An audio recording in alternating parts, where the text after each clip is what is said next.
And here we have the dwarves. Now the dwarves are a really slow, really tough, really fighty team. They love to fight. They are really, really hard to kill and excel at killing their opponents.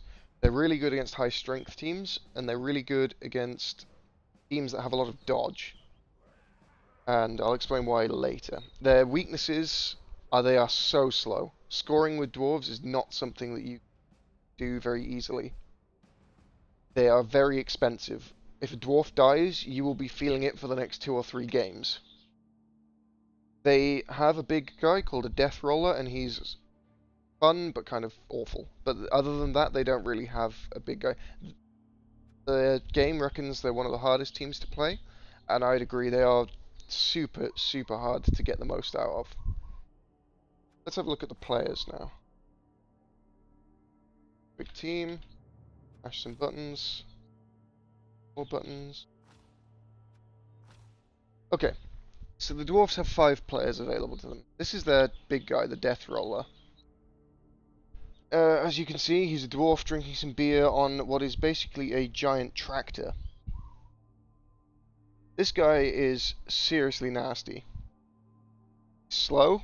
He has strength 7. He's the highest base strength player in the game. The strength 7 is a really big deal because it means he naturally, without any assists, gets a 3-die block against strength 3 pieces. And the majority of the players in Blood Bowl are strength 3. His agility 1. He's just not moving anywhere. And his armor value 10. He's extremely hard to hurt. He has a lot of skills. He has break tackle, which means that he can dodge once in his turn using his strength as an agility. So he's actually very good at moving once. He can move once per turn into just about anything with strength 7. It's very, very dangerous to get anywhere near a death roller.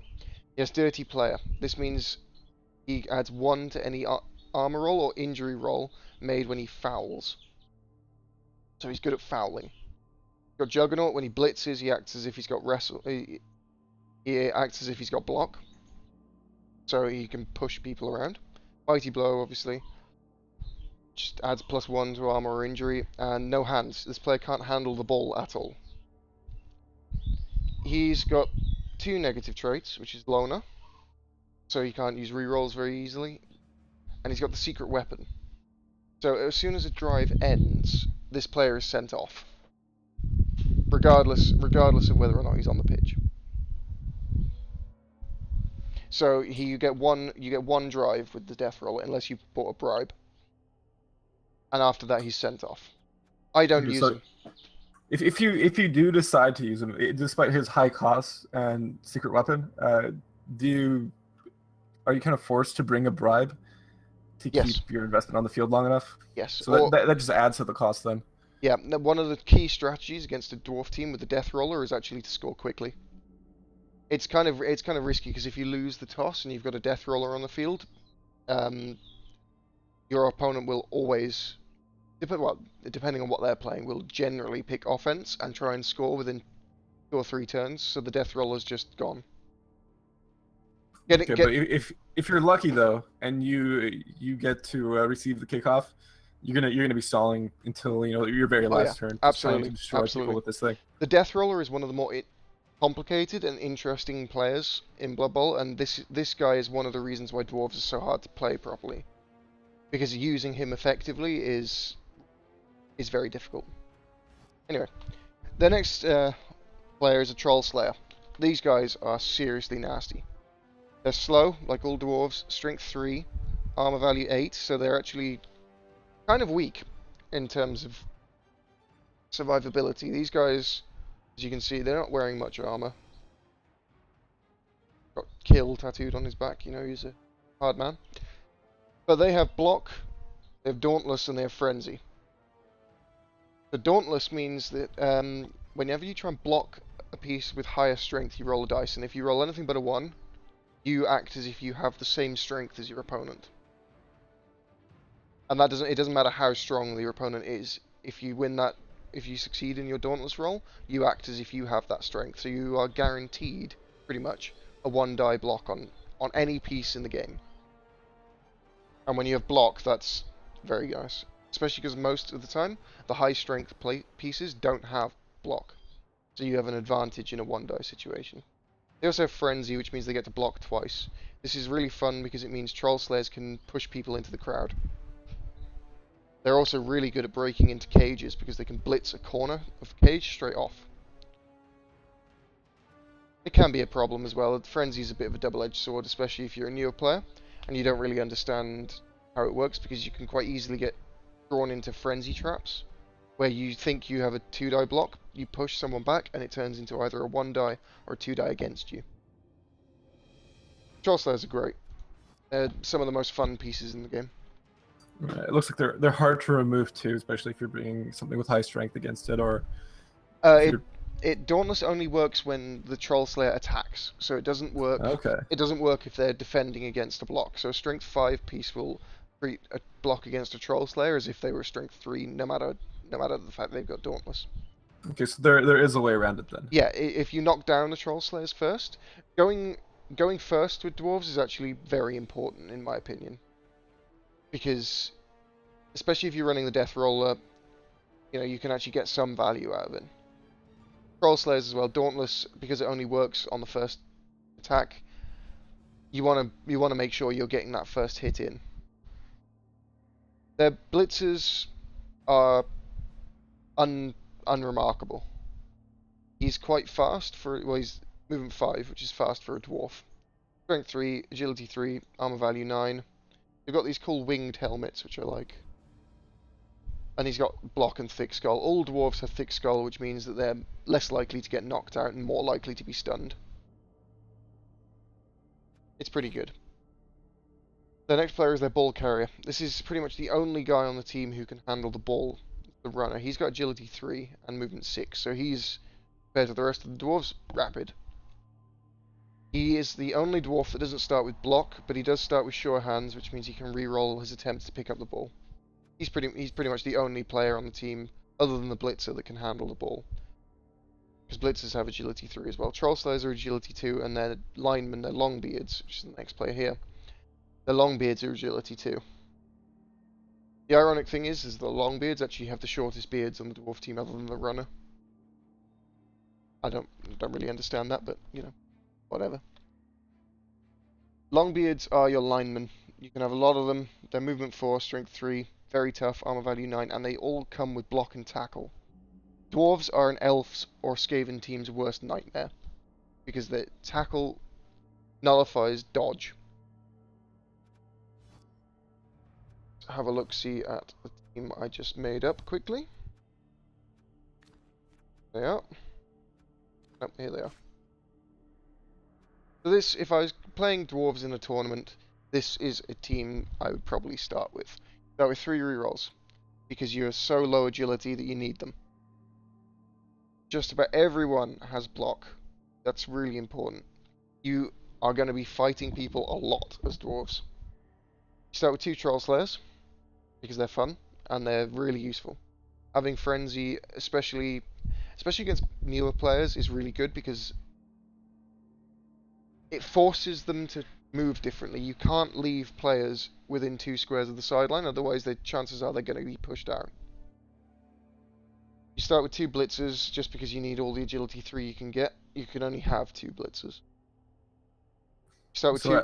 Sorry, go ahead. I was just saying, as you were saying beforehand, if you're a team that relies on dodge, going up against the dwarves is almost a nightmare. It is. It's an absolute nightmare. You don't want to be doing it. There is a team that will be coming in Legendary Edition called the Amazons, which is basically like a Norse team, all women, and they all have dodge.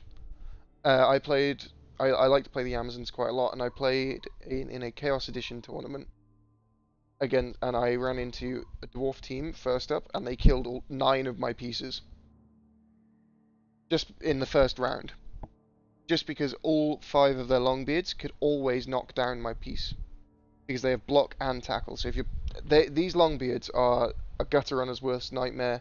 They're really good against war dancers. They're really good against elf catchers.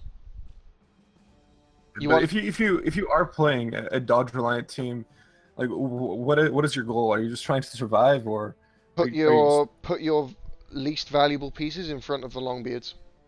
It's the only thing you can do. Longbeards are immobile. They're movement 4 and agility 2. They're not getting away from pieces, so if you can tie them down with... Let's use Skaven as an example. You want to put your line rats up against these guys and make sure they don't get to your gutter runners. So it's just you throw your lineman equivalent at them Yeah. and rest. Exactly. Try and prevent them from getting to your valuable pieces, your war dances, your gutter runners. That's made more difficult by the fact that you start with 2 frenzy pieces, so that really narrows down your positioning options against the dwarves.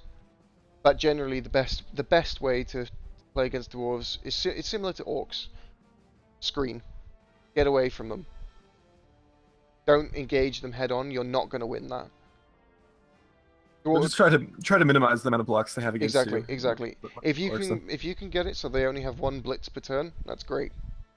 That's hard. It's harder to do in some games than others. Some teams really struggle against dwarves. Orcs struggle against dwarves. Norse are awful against dwarves. Humans struggle against dwarves. Dwarves are an extremely defensive team. You won't see big plays from them, but they are designed to win wars of attrition, and they're designed to win. The 2-1 grind was basically invented dwarves. And what kind of like what teams exploit their weaknesses? Their slow speed, their Wood high elves, costs. Wood elves are good because they can leap over people. Their war dancers will just run away from them. Skaven, it's kind of a double-edged sword again. They're strong against fast, dodgy teams, but they're also weak against them because if they don't knock them down, they're never catching them. You just run away from dwarves. Humans are one of the... Well, humans can score against dwarves quite simply because keep the Longbeards away from the catcher. You pass over the dwarves' heads and catch, and you run it in. Any team that can do that stands a good chance against dwarves. Teams that don't rely on dodge as well, like dark elves or high elves, are very good against dwarves because they have agility 4, so they just run around them, and because they don't really rely on their dodge skill to successfully dodge, tackle doesn't come into it too much. Because that's the other thing about tackle, which is the fact that if you try and dodge past a Longbeard, you can't use your dodge skill to get a free reroll on the dodge. So a wall of Longbeards is actually quite difficult to get through for teams like Skaven, because their gutter runners do rely on dodge. And a last question: let's say if I were to play dwarves, how am I going to score? Am I going to be throwing it up the field, or am I shuffling up slowly? So scoring as dwarves is a task. You only have 4 players that can handle the ball: the 2 runners and your 2 blitzers. So you're going to make a cage, and you're going to shuffle very, very slowly up the field. You're going to use your Longbeards in your cage, you're going to use your blitzers to sort of try and clear a path, and you're going to use your troll slayers to take out strong players on the enemy team and to try and surf people. Push them into the crowd, get them off the pitch. Dwarves almost rely on having more pieces on the field than their opponent. Very, very hard to score with dwarves if you haven't managed to get rid of some of your opponent's pieces. Cool. Cool. Sounds good to me. Dwarves are one of the hardest teams to get the most out of, because if you get unlucky, if you make a mistake, if you don't position your dwarves correctly, you can't reposition them very easily. The majority of them have agility 2, the majority of them have 4 movement. 4 or 5. They're not capable of repositioning, so you really have to be confident with your position. And if you overcommit to being aggressive with dwarves, your opponent will just run past you. Okay. Cool. Sounds good. And that's the dwarves.